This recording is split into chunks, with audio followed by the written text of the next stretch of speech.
ang 16 na kabanata ng Ebanghelyo ni San Juan. Ang mga bagay na ito'y aking sinalita sa inyo, upang kayo'y huwag mga tisod. Kayo'y palalayasin nila sa mga sinagoga. Oo, dumarating ang oras na ang sino mang pumatay sa inyo ay aakalaing naghahandog siya ng paglilingkod sa Diyos. At ang mga bagay na ito'y gagawin nila sapagkat hindi nila nakikilala ang Ama, ni ako man. Datapot ang mga bagay na ito'y sinalita ko sa inyo upang kung dumating ang kanilang oras ay inyong mga alaala kung paanong sinabi ko sa inyo, at ang mga bagay na ito'y hindi ko sinabi sa inyo buhat pa ng una, sapagkat ako'y sumasa inyo. Datapot ngayong ako'y paroroon sa nagsugo sa akin, at sino man sa inyo ay walang nagtatanong sa akin, saan ka paroroon? Ngunit sapagkat sinalita ko ang mga bagay na ito sa inyo, ay napuno ng kalumbayan ang inyong puso. Gayunmay sinasalita ko sa inyo ang katotohanan. Nararapat sa inyo na ako yumaon, sapagkat kung hindi ako yayaon, ang mga aliw ay hindi paririto sa inyo. Ngunit kung ako yumaon, siya'y susuguin ko sa inyo. At siya, pagparito niya, ay kanyang susumbatan ang sanlibutan tungkol sa kasalanan, at sa katwiran, at sa paghatol. Tungkol sa kasalanan sapagkat hindi sila nagsisampalataya sa akin. Tungkol sa katwiran sapagkat ako'y paroroon sa Ama, at hindi na ninyo ako makikita. Tungkol sa paghatol sapagkat ang prinsipe ng sanlibutang ito ay hinatulan na. Mayroon pa akong maraming bagay na sa inyo ay sasabihin, ngunit ngayon ay hindi ninyo mga titiis.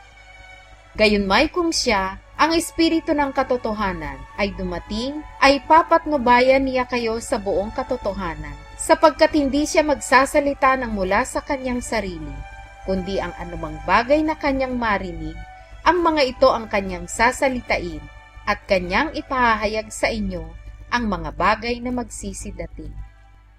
Luluwalhatiin niya ako, sapagkat kukuha siya sa nasa akin, at sa inyo'y ipahahayag. Ang lahat ng mga bagay na nasa Ama ay akin, kaya sinabi ko na siya'y kukuha sa nasa akin, at sa inyo'y ipahahayag. Sandali na lamang at ako'y hindi na ninyo makikita, at muling sandali pa at ako'y inyong makikita. Ang ilan sa kanyang mga alagad nga ay nangagsang usapan. Ano itong sinasabi niya sa atin? Sandali na lamang at ako'y hindi na ninyo makikita, at muling sandali pa at ako'y inyong makikita, at sapagkat ako'y paroroon sa Ama? Sinabi nga nila, ano nga itong sinasabi niya? Sandali na lamang, hindi namin nalalaman kung ano ang sinasabi niya. Natalastas na Jesus na sa kanya'y ibig nilang itanong, at sa kanila'y sinabi niya, nangagtatanungan kayo tungkol dito sa aking sinabi. Sandali na lamang at ako'y hindi na ninyo makikita, at muling sandali pa at ako'y inyong makikita. Katotohanan, katotohanang sinasabi ko sa inyo, na kayo'y magsisiiyak at magsisipanaghoy. Datapwat ang sanlibutan ay magagalak. Kayo'y mga lulumbay, datapwat ang inyong kalumbayan ay magiging kagalak. Ang babae, pagka nanganganak ay nalulumbay, sapagkat dumating ang kanyang oras. Ngunit pagkapanganak niya sa sanggol, ay hindi na niya naaalaala ang hirap, dahil sa kalagayan sa pagkapanganak sa isang tao sa sanlibutan. At kayo nga sa ngayon ay may kalumbayan, ngunit muli ko kayong makikita, at magagalak ang inyong puso, at walang makapag-aalis sa inyo ng inyong kagalakan.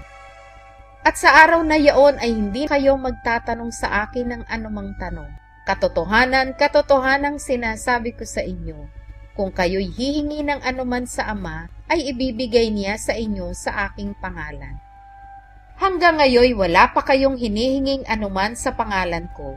Kayo'y magsihingi at kayo'y tatanggap, upang malubos ang inyong kagalakan.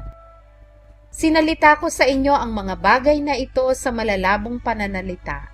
Darating ang oras na hindi ko na kayo pagsasalitaan sa malalabong pananalita, kundi maliwanag na sa inyo'y sasaysayin ko ang tungkol sa Ama. Sa araw na yaoy magsisingi kayo sa aking pangalan, at sa inyo'y hindi ko sinasabi na kayo'y idadalangin ko sa Ama. Sapagkat ang Ama rin ang umiibig sa inyo, sapagkat ako'y inyong inibig at kayo'y nagsisampalataya na ako'y nagbuhat sa Ama. Nagbuhat ako sa Ama at naparito ako sa sanlibutan. Muling iniiwan ko ang sanlibutan at ako'y paroroon sa Ama.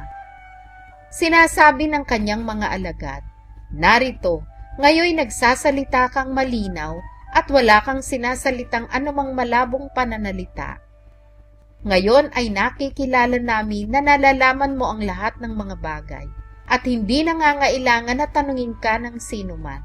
Dahil dito'y nagsisisampalataya kami na ikaw ay nagbuhat sa Diyos. Sinagot sila ni Jesus, ngayon bagay nagsisisampalataya kayo? Narito, ang oras ay dumarating, oo, dumating na kayo'y mangangalat, ang bawat tao sa kani-kaniyang sarili, at ako'y iiwan ninyong mag-isa, at gayon may hindi ako nag-iisa, sapagkat ang Ama ay sumasa akin. Ang mga bagay na ito ay sinalita ko sa inyo, upang kayo'y magkaroon sa akin ng kapayapaan. Sa sanglibutan ay mayroon kayong kapighatian, ngunit laksan ninyo ang loob, aking dinaig ang sanlibutan.